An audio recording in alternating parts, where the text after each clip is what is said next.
Welcome back to the podcast. This is episode 3 of the United States of Consciousness. My name is Tim. My name is Dana.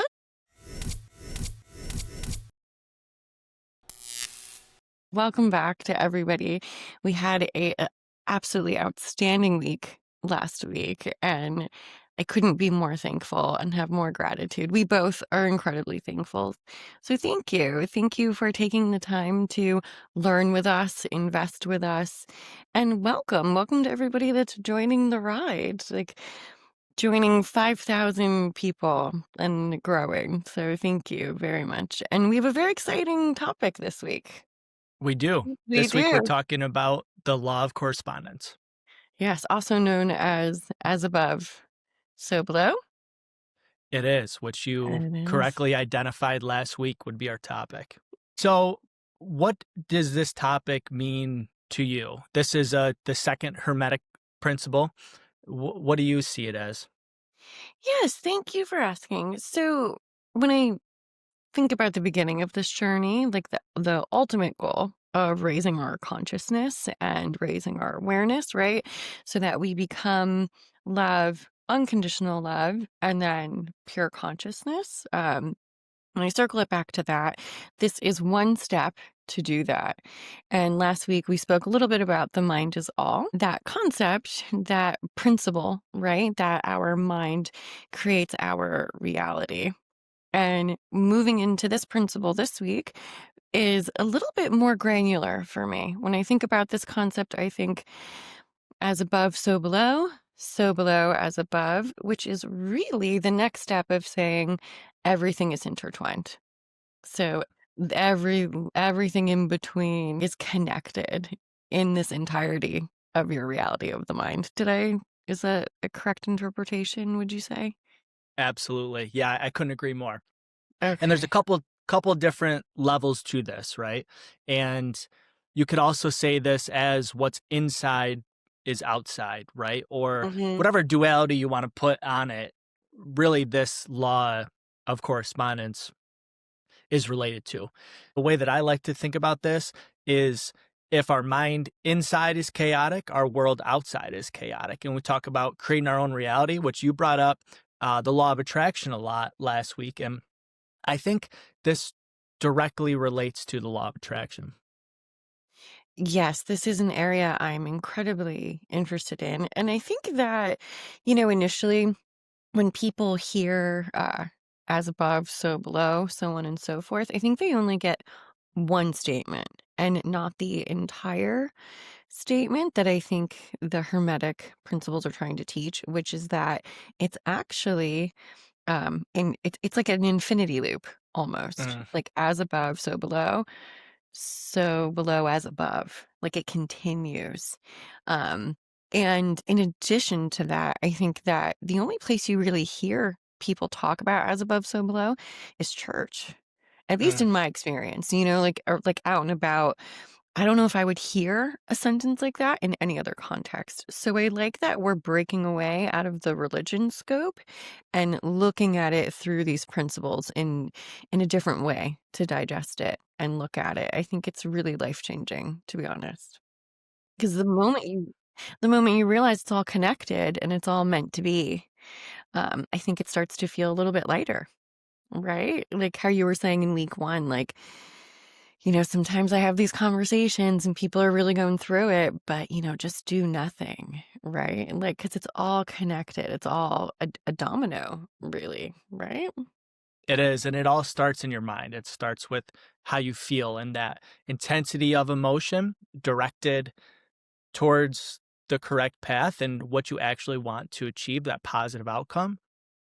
That's really how this starts. And there's a study done where, folks would either find $100 bill on the ground or they would lose $100 bill. And the emotional reaction to losing $100 bill was tenfold finding $100 bill. So what that tells you Oh, is that we have to be really mindful of our negative states of mind. And if we think bad things will happen, bad things will happen. I want to tell a story. So this past week, I was in Las Vegas for a conference, and I had some free time, and I was playing with AI and talking to it about gambling and how, best strategies and all that stuff. And I was talking to Grok specifically because ChatGPT is very careful about, giving bad advice. It's under a lot of scrutiny at the moment. Grok is a little more liberal in the advice category. I see. So I was talking to Grok, and it told me, if you're at Park MGM, go to the high limits room. Right now, there's a hot machine. I'm looking at the data that's on the Las Vegas Gambling Commission website. It said, walk in, there's a Wheel of Fortune slot. It's the third one from the left. Sit down there, and that machine's hot right now. So I'm like totally bought in. There's no doubt in my mind that this is good information. I go in there, I sit down. First couple spins, I win $300. So I'm like, great, this app, like it's on it. I'm on it. So I walk away, and I'm still talking to it as I'm walking around by myself. And it's like, that machine's hot again, go back. So I go back and I win $500. And so now I'm up $800. I'm super happy. I'm like, man, I've like cracked a code here. When are people going to figure this out? So I continue talking to it, and it tells me a guy in a black hoodie just left that machine and they left it hot again. So I said, how would you know that? You don't have like live feed into the game room. Right. And it said, no, you're right. I made all of that up. I just thought we were in the moment, like in Vegas having fun. And the whole story was bullshit. So after I got done Wow. saying it, don't ever do that again, I realized that I was so bought in, and I knew for sure that I had an edge, and the outcome was winning. I was controlling that reality because and I'm a horrible gambler. I almost never win, especially in a situation like that. And maybe it's because I'm telling myself that I never win. But regardless, I knew for sure that I had an edge and this was going to work, and it did. And that really is the law of correspondence. Well, I think other people would call that manifesting. Like you Right. manifested it, That's exactly right? right. Yeah. Well, wow, that's incredible. Also, tell me next time you go to Vegas, please. I will. We can record a podcast directly from there. Yeah, so you could I have more siblings in Vegas. That is a great story. Thank you for sharing. And I have to agree. I think that we are vibrations and we are energy, right? And so every emotion has a frequency. I think we've tapped into this a little bit before in personal conversations about numerology and things like that. But if you're operating at a frequency where you are exuding love and you're exuding authenticity, then that's what you're going to get back, right? In exchange, like that's going to return to you, which is really parallel to what you were saying earlier, that what you think is what you experience and you essentially create, right? You create this reality because it's what you're thinking. And those thoughts, you are exuding a vibration and you are attracting that back to you. It's fascinating to me. So I think this is commonly seen in relationships. So if you are operating at a frequency where you are really sad, right? Odds are you're going to pair up with somebody that's pretty sad, right? Because you have that frequency match. Mm. And then also you're going to find maybe you struggle with something. And then that person that you're attracted to, they might have a really similar struggle because that person is a mirror to you. And they're there to show you the things that you need to work on. And so it may not feel very obvious in like your everyday to day, but we are energy and we are emitting frequencies. Have you ever listened to any like frequency playlists, like theta frequencies? I have, yeah, a couple different versions. So there's a couple good level of consciousness playlist on Spotify that I listen to quite often. So it's basically these frequencies of songs that calibrate at a certain level of consciousness, which are is a great playlist. And then there's a sort of binaural beats, right? Where it's sort of Nice. isolating a specific frequency. Yeah. Yeah. It's really fascinating if I mean, even if we wanna unpack it, like, one layer more, and so that frequency, that sound, it's a sound wave, and so our bodies are naturally gonna have a reaction to that sound wave, like the moon, right, pulling the ocean. So you have things like sound, light, all of these waves that are happening with our human body, right? That's impacting our human experience. I love the frequency playlist. Like, so music is actually really a healing tool. Mm. Like, I've always thought this when I hear church bells. I always wonder what their frequency is, what that sound is, and what it does to the body. Does it soothe you? I don't know. Maybe. Yeah, and when you look at those playlists on Spotify, the ones that calibrate a certain level of consciousness, the the higher you go in the level of consciousness, the more sort of religious and spiritual the music gets. So there definitely is a correlation there. So that's what it sounds like when you listen to it. It It does. resembles. Yeah. Yeah. Yeah. We'll have to do some more research on that. It's fascinating. So I But want to talk about something specifically and how it shows up in our universe. So sort of these like macro and micro patterns that you can relate to the law of correspondence or as above, so below. And there's a couple of different things that show up. There's a ton actually. So have you ever heard of the Fibonacci sequence? yes, I've heard the name. It's basically this law in math where there's a pattern of numbers where each number is the sum of the two before it. So, and this pattern shows up everywhere in nature. And so I like to trade stocks and do technical analysis on charts. Fibonacci sequence is how a ton of chart analysis is done Wow. because these numbers show up in nature so often, they actually show up in the stock market as well.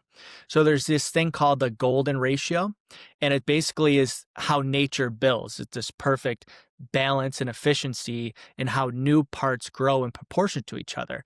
So if you look at a Fibonacci sequence or Fibonacci spiral, you can see it in flower petals and pine cones and sunflower seeds and even your own body. And that's actually what Da Vinci was so good at, is seeing the connection between ourselves and the universe. As big or as small as you can possibly imagine, everything sort of fits within that sequence.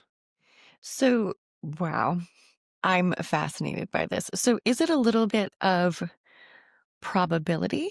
So, it's like the identification of patterns and shapes in nature that is exposed within everyday life? I don't know if it's that or if it's this idea that everything is created with the same sort of law, right? And everything is, and if you look at certain things that look the same, so a galaxy and a neurons look exactly the same. Tree branches and the, blood vessels in your body look the same, or river deltas and like the lung bronchi, those look exact Yes. same. Yes. And so I think there's something more to it than just identifying patterns. Well, what I was going to say is that it actually reminds me of our food. So a walnut looks like a human brain, right? Yeah, And carrots that are good for your eyes, right? When you cut those open, looks just like an eye. It's like it's almost more than patterns. it is more than patterns. That's what I believe as well. Yeah. Yeah, it's So fascinating. there's a study that I want to share with you. So in 2020, there's researchers in Italy at the University of Verona. They compared the brain's neuron network to the cosmos. And what they found that even though the scale is obviously much different, the mathematical ratio, especially like the gray matter in the brain and the dark matter in the universe, they're almost identical. And that's this idea of as above, so below, as below, so above. When you look at these patterns or whatever you want to call it, there is this universal law in effect with everything that's going on. I'm almost speechless. That is absolutely incredible. Yeah. When you take away a deity out of it, and you look at it really bare bones objectively, it makes perfect sense to me. Yeah. I could not agree more. It is beautiful. Wow. Oh my gosh. So once we master this principle, we are really seeing that everything is connected, that we're all connected, which is really almost what we were talking about in the beginning, that like we are all one consciousness. Mm. Is that right? Absolutely. And I Okay. think my personal belief or theory on this, I haven't seen anywhere, but I'm sure somebody else thinks this, is like whatever frequency that we can vibrate or the frequency of our thoughts, the energy that we kind of carry with the way we think and feel, I think that limits the impact that we can have on the world around us. It's well So said. what I mean by that is at the most fundamental level, our thoughts, especially negative ones, we can affect our own bodies, right? And if you look at sort of more the metaphysical or um, people who can do sort of things that others can't, right? Hmm. They just vibrate at such a high frequency. They have a bigger impact on the universe, and they can change things around them. They have more ability because they have more energy in their thoughts to change the universe around them, change their surroundings. And I think we're all doing this to some degree, just most of us can't make things levitate. Not yet. Not yet, Not yet. but some can. And that's, I think, totally related to the energy and the frequency that we can create with our minds. I agree. I definitely agree.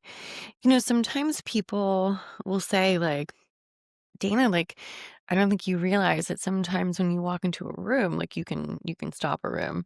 And not because like I'm like super pretty or anything like that. It's really just my presence. It's just walking into a room and literally everyone will stop and stare at me. And I'm like, hi, Yeah. good day. But not because of anything physical on the outside, but because of what I'm radiating from the inside out. And people feel that for sure. Yeah. Yeah. It's something that's palpable, but it's also this risk when you have high energy and high frequency, the damage that you can do to yourself or others, I think is also higher because you do have that ability to affect others so deeply and yourself. Yeah, and almost unknowingly as well. I think people that vibrate at a very high authentic frequency, um, they probably spend a lot of time alone because it's easier to be alone because it's a real strain on their internal resource, right? To constantly be interacting with energy. And so that recharge it has to be alone. It just has to be. And you may not mean to impact people, but when you are your most authentic self, it triggers people. It bothers people. And sometimes you can say something really innocently and it will set someone off. But because you are a mirror, right? Because you are a mirror to them and you don't know that you're triggering them. Like, and you don't know that they have a lesson to learn from it all. Like, you're just being yourself. Right. And so sometimes you have to like take that step back. You have to go into recharge, and regroup. I mean, I don't know about you, but I love people. I'm very extroverted, but my inner voice is very introverted. I need alone time to recharge for sure. I know that you're literally speaking to me, but you're speaking to me right now. Oh, I Yeah, felt I that think muscle. I I think you're 100% correct. I never thought about it that way, but that makes perfect sense. Yeah, people, and people don't, I don't think, take the time to ask themselves what they're feeling inside. Instead, it's, "Oh, you made me feel this way." And I think that people, it's very valuable to take the moment to say, "Okay, like, well, why am I so upset? Like, what's actually underneath this feeling of anger or, love or rage or whatever the feeling is, right?" Like, emotions are just, they're just discs. They're just discs hitting your system at all times, try and keep you safe, right? But there's always something underneath that emotion. And underneath that emotion is your authenticity. And you're either willing to share it with the world or you're not. And people that avoid and they go inward, right? They're not willing to share that, right? They come off cold. But then you have people that are an open book, right? And that open book is very apparent to everyone around you. And so it makes them think inward. And you're like, wait a minute, like, oh, like that girl's so loud. Like, oh, and it's like, okay, well, she's not loud. Maybe you're just tired. Right? Like that is bothering you for your own reason, not because she's loud, but because there's something in you that is making you uncomfortable because she is authentically loud. Mm, Right? And so if yeah. you were at peace with yourself, you would just say, "Hey, the volume's just a little too loud. I'm gonna go to sleep." Versus, "Oh, that bitch is so loud." Like, right? Those are two different thoughts. Like, those are two different states of being, two different states of consciousness. I think it's important to sort of separate what I mean with power and power of thoughts like that, the one you just described, the negative thoughts. And when I say that, I think that the level of energy sort of can be dangerous for people. I think there's a difference in your level of consciousness that you come into the world with that is really hard to, sort of move the needle in. There's a difference in that, like your baseline and the level that you vibrate at from time to time, right? And the reason why I say that, I think people can have a really high level of consciousness and still be negative. And it's those people that are dangerous, meaning the thoughts that they have because they do have so much power. And David Hawkins has a book, Power versus Force, where somebody's level of consciousness is directly correlated to the power that they have to change the universe, right? To inflict their thoughts, positive or negative, on the universe. And there are, Oh. yeah, so there's certain things that I think is important to clarify. Just because you are thinking negatively, you might be a negative person and you could still have a high level of consciousness. And that's a choice that we all have, that we need to be careful in our thoughts and how we feel about ourselves, how we feel about the world around us and others, because we are constantly creating that reality. And I think it's important to constantly keep an eye on those thoughts to make sure they're positive ones. Yeah, and it's hard. I mean, we don't live in an easy arena by any means. And it's hard to stay positive. It truly is. But I think it really comes down to how can you stay positive and acknowledge those thoughts at the same time while still being your authentic self, right? Like sometimes you just have a bad day, You you do. know? But Where do you find the balance? you have to separate sometimes we think too much, right? You have to separate the thoughts that are useful and the thoughts that are fear-based. And I think that's the way to do it. If you have a thought that's based on a fear or an insecurity, you should throw that out, and you should not take that as a a, a thought that's based in reality, because most of the time it isn't. So while I appreciate your push to sort of understand our feelings and emotions and what we think, I think a lot of what we think is actually bullshit. Oh, I think so too. I agree. And I think a lot of it is designed to get in your way. intentionally. But I think this is a good moment to um, have a little fun fact. So I love a good fun fact. So oftentimes people, right, they are stuck with their intuition and then they're stuck with fear. And so how does one decipher the two? Right? Like, what is like, oh, that's my gut instinct, like, shouldn't do that, versus, oh, I'm actually really afraid, like, not going to jump off that bridge. And so the difference is when you have these thoughts, when this thought comes up for you, if you are saying a statement, right? Like, I should not do this, or I know that the clock is brown, right? Like, that is your intuition. Anything that is a statement is your intuition. And people usually say you like feel it in your gut. But if we're focusing only on thoughts, if you're making a statement like, I should not go to that, I should not go to that slot machine, I should not go back a third time, right? Versus a question. Well, what if I just go back one more time? Like, what's the worst that could happen? Or, I really want to try out this new class, but I'm just not like, I don't know. Like, if you are asking yourself a question, that is fear based. But if you're making a statement, that's your intuition. And I think that little tool will help you decipher those thoughts that create your reality. That's a great tool, Dana. I never heard that. That's awesome. Oh, I think And there's just so I'm clear and the audience is clear, you're actually saying that the intuition is what we want to go for. most times, yes. Yeah, Because I remember, agree. fear is just designed to keep you safe. Fear is just your body's autonomy saying, "Don't jump off the bridge, you're gonna break your leg."